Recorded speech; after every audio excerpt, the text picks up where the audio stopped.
Hey, everybody, it's Tony George from DocSports.com. Welcome. I'm going to call it Tony's time. Of course, it's going to be for this episode and the next few upcoming. We're going to call it Tony's Quarantine. Since we're all in quarantine here, I'm bringing on my good buddy Doug Upstone today to talk about the state of Major League Baseball. Doug's one of the handicappers over at DocSports.com. One of the best guys I know when it comes to Major League Baseball. I've known Doug for about 15 years or so now, and lives down in Phoenix, Arizona, has attended a lot of the spring training camps and games down there before the COVID-19 hit. And, of course, Doug, first and foremost, how are you and how's your family? Everything is absolutely great. We have followed all the rules, so that's been a big plus. And, Arizona hasn't been hit as hard as some other areas. There's been a little bit of lax in different areas, but I'd say by and large, most people have gone along with it. But yours truly and his family has definitely gone with the rules and stuck with them. And like you, though, you get out more than I do. I'm usually always at home. So this was not a big change of pace for me. Well, yeah, I get out a little bit here, but just getting ready for this today, I had to shower, shave, put a little gel in my hair. My wife didn't recognize me when I came downstairs, get ready to do this. I've been looking like a guy living in a cave somewhere in the Ozarks of Missouri here for the last 3 weeks here. But we're coming to you on actually Tax Day, April 15th. We're taping this. Interesting. There's been some, and instead of the doom and the gloom that we all see on, the national news, and it depends on, I don't care what your politics are. I don't care whether you watch, MSNBC or Fox. I mean, you get one story one way, another story the other way. The truth lies somewhere in between. But what I have seen consistently here in the last week is there's been some optimism, and that's a good thing. And there's also been some stories sprinkling out of the sports world. I know that this morning, the PGA Tour tentatively announced June 11th as their start down in Dallas. Of course, no fans are going to be able to be there. Anything that we discuss is based purely on speculation because we don't know what tomorrow holds. But there's some fact-based in some of the speculation that we're talking about. But that's some good news from the PGA Tour, and I know you do some PGA picks. You're a big golfer, as I am. I will be doing I have planned on doing PGA picks right before the Masters, but we all know what happened there. But nonetheless, Doug, an interesting article that you brought to my attention in Major League Baseball by Bob Nightingale of USA Today. And basically what they're talking about is proposing to have two leagues, one in Florida, one in Arizona. And I find it to be an interesting scenario here with the Grapefruit League and the Cactus League and kind of how they're going to lay this thing out. And, of course, you put together a nice article that you shared with me that I've been reading with great optimism. But for those out there that did not read this article by Bob Nightingale, explain a little bit about what at least the proposal on the table that I'm sure Major League Baseball is considering this. Sure. Okay. It's as simple as this. Initially the first idea was to have all 30 teams in the Phoenix area. That was plan one. That has been largely panned, even though Jeff Passan from ESPN, he thinks that might ultimately be what it is. But I think it makes more sense with what they're thinking of the other way. Now, for those that don't know, spring training is divided up into the Grapefruit League and the Cactus League. These days there's 15 teams in each location. So from a pure standpoint, it makes perfect sense to be able to do that. Teams have hotels that they're used to staying at. They have places. And then what they decided to do, there's no playoff format. That's still being in the works, but they're thinking of 6 divisions, 3 in each league, 3 like it is currently, and then putting the teams by geographic location in each division. So from that standpoint, there's a lot of things that make sense. Now, whether that can all be pulled off or not, we'll see. But I like you. This is the best plan I've seen, and I'm not a baseball purist, so I'm good with this. Well, I was looking at these leagues, and just if you take a look right now at the current odds on the futures, and they don't mean anything because we don't know what the future holds. But you got the Dodgers and the Yankees as the East and the West, the two best teams out there. Probably was chances on a scale of 1 to 10 about the Yankees facing the Dodgers in the World Series. If the world was normal, on a scale of 1 to 10, we're probably an 8. They're both stacked. They're both good here. But you take a look at these recent odds here. Dodgers 15-4, Yankees 4-1, Astros 11-2, Braves 12-1, Nats 16-1, Twins 18-1, Phillies 20-1, D-Rays 20-1. And the reason I'm bringing up these odds, and these were at Westgate yet today, was if you look at these two leagues, the Grapefruit League versus the Cactus League, as you had mentioned in your article, hold the vast majority of the top teams in this particular proposal. You got the Yankees, the Twins, the Braves, the D-Rays, the Nats, the Astros, Mets, Cardinals. I mean, the Grapefruit League would absolutely be stacked from head to toe, where, it looks like the Cactus League is pretty much the Dodgers and everybody else. That's exactly correct, Tony. And among the things that could occur, for example, one of the divisions in the Grapefruit League is the South, and you mentioned the teams. You got the Twins, Braves, D-Rays are in there, and along with the Red Sox, and the Red Sox come in 16th. And in the East, you got the Astros, Nationals, Mets, and Cardinals. I mean, that's the top 4 of the top 8 right there. Yeah. And it's interesting, if this was to come to fruition, I'm thinking Major League Baseball's thinking maybe the end of May. We're in the middle of April now, and we have some of these numbers on a national level that are kind of leveling out somewhat. One death is too many in my book for this thing, but it is what it is. And, you have to look at opening up the economy. I don't think any of these sports leagues are going to be able to survive without some sort of season. We can talk about the NBA and what they may do here in Las Vegas, putting everybody in Vegas, that sort of thing. So this kind of falls in line with what the NBA was thinking out loud. Get everybody in one place for the most part. Have some sort of a shortened season. In the NBA's case, probably a playoff system. The WNBA, nobody knows yet here as well. But I think there's some implications that you brought out here if this was to come to fruition. If things calm down in the next, say, 4 weeks to a point where it's manageable with restrictions. That's just basically life in general. But if you were here, a shorter baseball season like this, and you pointed out here, creates more parity. And I'd like you to explain to everybody what you mean by that. Sure. Well, what I'm looking at here, Tony, is that one of the proposals is it would be a 108-game season, which is 2/3 of a regular season. And one of the things, that if you follow baseball like we do, is that there, a lot of times, as say in a regular season, at the 4th of July, there's a number of surprise teams. Okay, and so we're roughly halfway through the season, 4th of July. So with that being the case, you always have these teams that nobody thought could be leading the divisions, but they are.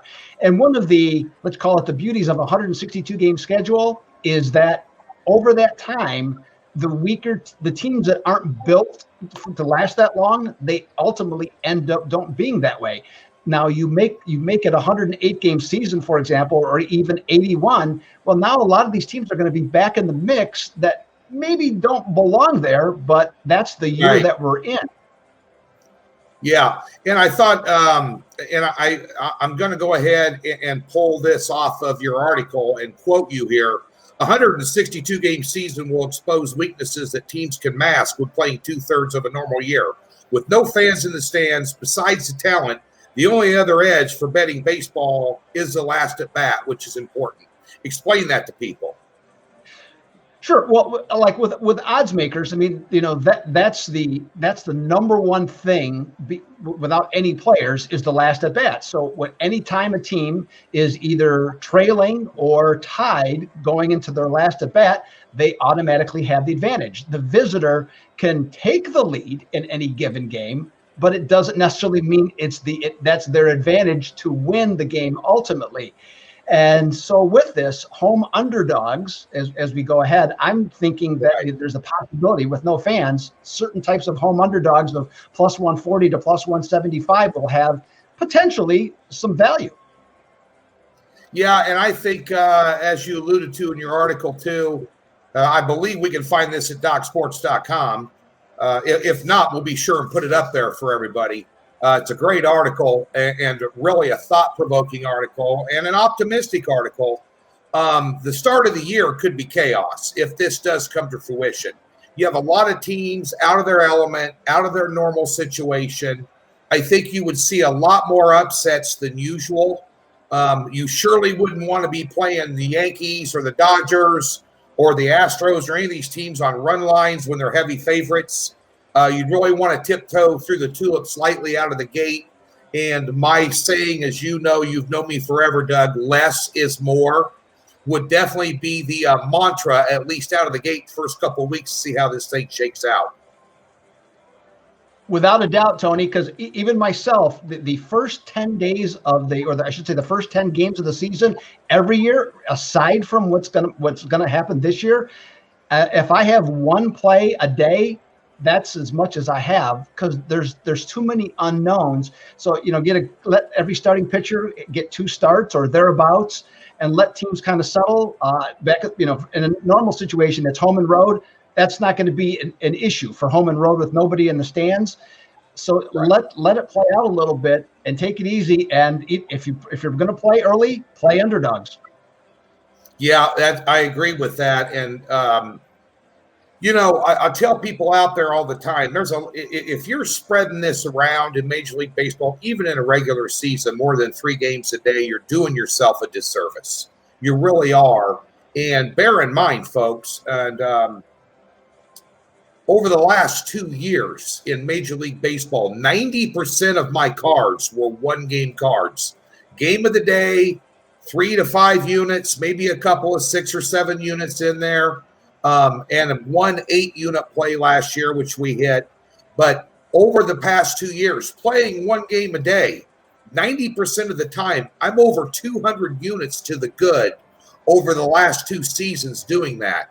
So you can rack up plenty of profits and dollars by going low volume in Major League Baseball. And if this comes to fruition, and I hope that it does, Doug, in one form or another, you're going to have to play that low volume card here. Look for reasons to take underdogs, maybe a lot of totals at minus 110, and keep the volume low. But get excited about some baseball, Doug.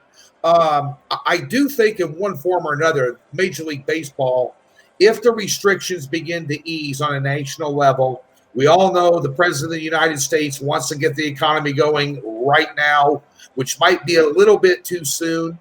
But nonetheless, I do think there's going to be some serious discussions here early to mid-May from Major League Baseball on putting this together.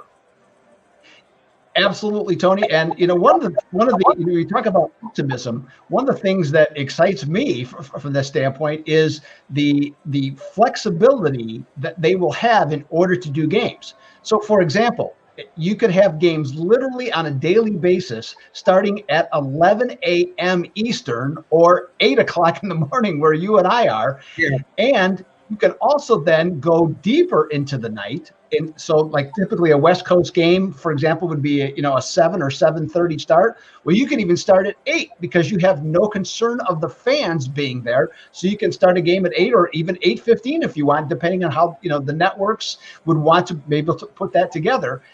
I think that's outstanding. And I mean, literally, we're talking a ton of baseball to watch all day long. And if you get the MLB package, for example. Yeah, exactly. Well, can't live without that. I hope that does come to fruition. And if this does, don't forget about DocSports.com, the banner right behind Doug's head there, that good-looking guy. We do give away a free 60. We do give away a free $60 to any new member that comes on board. So if this does come to fruition here, be sure and get over to Docs, take advantage of that out of the gate, and start out free. I'm sure we'll have some healthy discounts for everybody and all kinds of specials because, not everybody right now is flush with cash the way this economy has been. Many of us, the vast majority of us, are at home where every dollar counts. So I'm sure Docs will come up with something special for everybody to get the ball rolling here in Major League Baseball. And Doug, before we get to what you saw down in Arizona there during spring training, I wanted to let everybody know tuning in today that we have some great shows upcoming here on Tony's time. This Friday, Steve Sear, Las Vegas super host, author of Well Hunt in the Desert, is going to join me and talk about the state of things in Las Vegas, what he sees short term, what he sees long term. There's no better insider in Las Vegas than the biggest casino host, which means he brings the whales into town and takes care of them. He's a real famous guy, a regular on VEASAN as well. So tune in for that. And on Monday, I believe it is Monday, the day before my birthday, I might add, my good friend and current NASCAR driver, J.J. Yaley, is going to come on, number 52 in your NASCAR program, but number 1 in your heart, is going to come on, talk a little bit about his career, but also talk about the state of NASCAR, what they see in terms of a shortened schedule, how they may work their championship. He sits in on all these owners' meetings and phone calls with NASCAR. So we'll get a little inside scoop from a guy currently behind the wheel of a go-fast car, making really, really fast left-hand turns in NASCAR. And then later in the week, Matt Holt from U.S. Integrity. He manages game management and game integrity for not only the NBA, but also tons of conferences in college ball. And we're going to talk about, what he sees in terms of the future for college sports, which looks a little dismal right now, Doug, I might add. But nonetheless, we're going to have Matt on next Friday. So some big-time guests up there, and looking forward to everybody tuning in. Doug, you went to a lot of spring training camps this year and saw some games. I guess I always like to ask you this, and I ask you this every year I pick up the phone and call you. What raised your eyebrows? What was the biggest surprise that you saw? Well, once again, I've been covering. I moved here in 2004, and so since 2005, either from a handicapping standpoint or coverage for other places, I've been doing a lot of those things in terms of covering. And every year there's always something. And one of the things that I came away with, in fact, I wrote another article somewhere else about this. And this is actually, I'm going to even say, I'm even a fan, okay, of the Chicago Cubs. But I know I never, I don't think I've ever told you that because I know your team of preference. But one of the things, and that was, by the way, that's also the curse my dad gave to me. I will admit that. But the thing that in looking at the Cubs, I don't think the Cubs are interested in winning a championship anymore. And here's my reasoning: is that when you look at their offseason moves, okay, they got rid of Med. Okay, it maybe was time for him to go. They brought in a new manager, a little more toughness on this team. This is a team that is lacking in toughness, and I'm talking mental toughness. And so maybe Moss will be the guy. But in terms of what the front office did, their pitching staff is not good. It's average, and it's only getting older.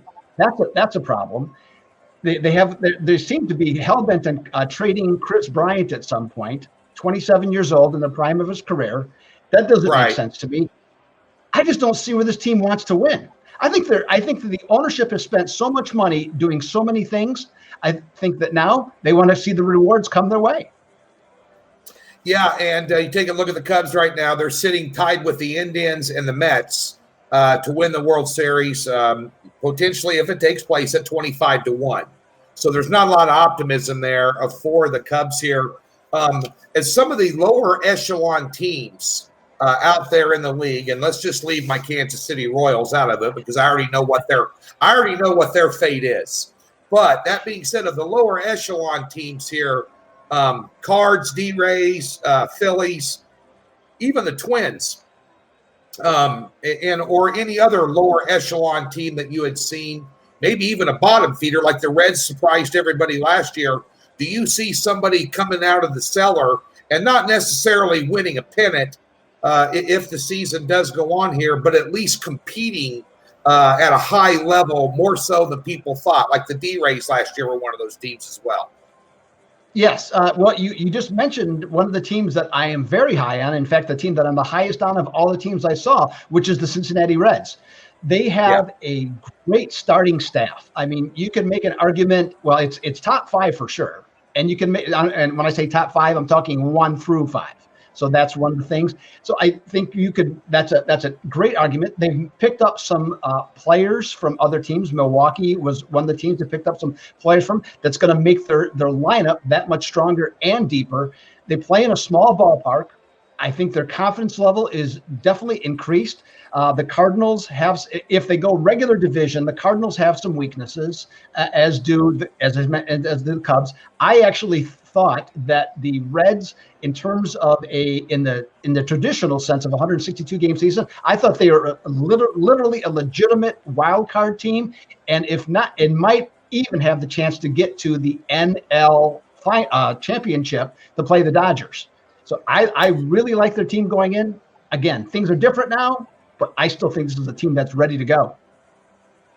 Yeah, I saw some optimism there. Now, last year I had a huge futures bet, which I made live on video. Wade Mostman and I went downtown and put $500 on them on the under season win totals last year because I thought they were going to be horrible. And they made the under, I believe, by 2 games. Maybe 1 game as they faltered late down the season. I was praying for them not to win any more games. But out of that scenario, I did see a hell of a lot of potential, some good management from them, some good in-season trades. They did some nice things, the way they moved their pitching rotation around, moved their hitting rotation around, maximized all the potential that they had. An extremely well-coached, or in this case, well-managed baseball team. And I don't think they're going to sneak up on anybody this year. I think everybody knows if you want to beat the Reds, you're going to have to bring your A game to beat them.